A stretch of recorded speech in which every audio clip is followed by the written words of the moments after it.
beating the mentor, right? I hear like Dojin's like his mentor almost. He's teaching him all the strategies, right? Well, yeah, him and Dojin were actually teammates for that, and Dojin ended up getting second place. But I mean, there are so many good and talented players.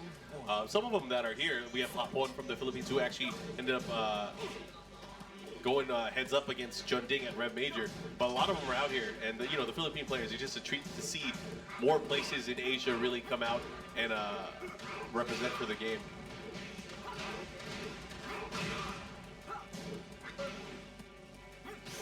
Jimmy J. Tran is out of the tournament already.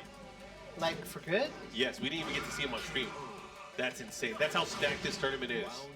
He's not really here. I don't believe you. I didn't see him. I saw him on stream the other day. Oh my God, that's crazy. So Jimmy J. Tran out in the losers bracket, lost to Jotaro in that same pool. Yeah, that's tough because he's also trying to get those points for the finals. Having a hard time with Noctis, I suppose, huh? I think a lot of people would. If you're not used to Noctis, and there's not many Noctis players out there, it might be tough.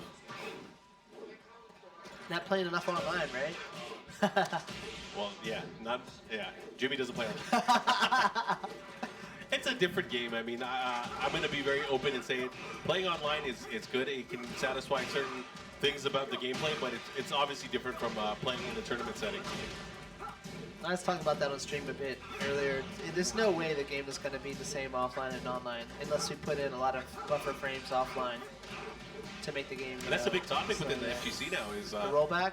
Netcode, yeah, netcode in general. But that it's like, you know, shut up if you don't know what you're talking about, because people say netcode like it's a car part and you just like, you know, just install it. Okay, press the button. Right? It's like you don't know what you're talking about. Yeah, well, I mean, you also got to consider like certain netcode or certain features of netcode can work in one area with a certain infrastructure, but it might not work well in another area with another infrastructure. Exactly. And I think it might be tough. I mean, like you guys have obviously tested in a lot of different stress situations, but obviously at the end of the day, you guys are going to pick what you guys feel is best for your game. And it's not like one of those things where you can interchange them either. Exactly. You got to build it from the ground up. I mean, a lot of people just say, oh, rollback is king and all that, but they didn't bother to see that talk that Tony Cannon did where he talks about all the stuff you have to actually design your game around it, right? Yeah, and that has to start from the ground up. So it's not like, let's say, like a lot of people are like, hey, why don't you just put GGPO in Tekken? It's like, it's not that easy. It's actually impossible at this point, right? That said, it's not just shut up, you know. I'm always looking at people's matches. Yeah, all people are their going to give you feedback. shit for saying that. No, I mean, and I'm always truly looking for how people are experiencing the game and see if there's any way to make it better for them. But I just ask that you be a little bit more, what do you call it? Understanding? Or just, you know, have a cool head and at least do some studying before you make some half-assed claims about stuff. I mean, obviously, I want to let you guys have like the best experience possible, so we will tweak it as much as we can.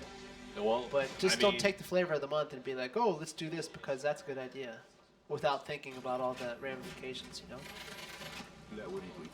Well, that's the thing too. It's hard to balance it because a lot of people will just say what they want. They don't think about that kind of stuff. So it's hard to expect them to because, like, I mean, if they did understand it, the world would be a better place, right? They get to. I mean, it's like the guys who watch the UFC and be like, oh my God, McGregor, what the hell are you doing? You should have done like a left uppercut. It's like you would step in the ring and do any better, right? That's true. But, you know, that's just how people are. All right, so... Well, the one thing is at least people are passionate enough to talk about the game in that way, right? Yeah. Because they obviously care about the game, which is, I think, is great. This is the best time it's ever been to be a Tekken fan, right? The game has never been as watched or as played as it is this year. So I'm hoping that it just continues to grow. Oh my God, speaking of grow, AK is growing that lead right now, and he is really putting the hurt on Singh. Well, oh my God, did you see that extension? Good punish? He's in his head. Oh God, and the down forward 2. He's been landing the down forward 2 as a counter hit so many times in the set so far. I was counting him in the background. He landed it quite a few times already. Oh shit, there are some crazy matches coming up. Oh, Kujishi. And unfortunately, guys, you know, with 270 players here, we have so many stations and so much to get through over the next few days. We're not able to stream every single match. It's just the reality of any major Tekken tournament that we go into. So we'll try to get as many of the good matches as we can. Unfortunately, Jimmy J. Tran is already out of the tournament, so we're not going to see any of his matches. But we urge you guys to keep watching. AK, that was clean, dude. That was very one-sided.